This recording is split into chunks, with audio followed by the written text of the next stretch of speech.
মাকে একবার সবাই সকালেই মাকে দর্শন করায়। মায়ের মুখ দেখুন, মায়া ভরা করুণাময় মায়ের মুখ। তা আমি যেই কাজে নিজেকে আমি সঁপে দিয়েছি, কত কোটি কোটি লাখো লাখো মানুষের মঙ্গলের জন্য, যে ত্রিশূল মা আমাকে আমার হাতে তুলে দিয়েছেন, সেই ত্রিশূলের জন্য আজকে অনেক মানুষের উপকার হচ্ছে, অনেক মানুষের উপকার হচ্ছে। আমি একটা ঘটনা বলি।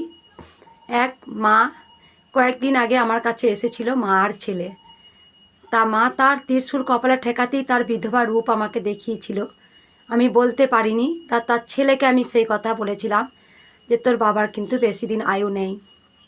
তা এখান থেকে যাওয়ার ঠিক এক সপ্তাহ, হয়তো জোর 2 সপ্তাহ হবে, বাবার প্রচুর শারীরিক অবস্থা খারাপ হয়।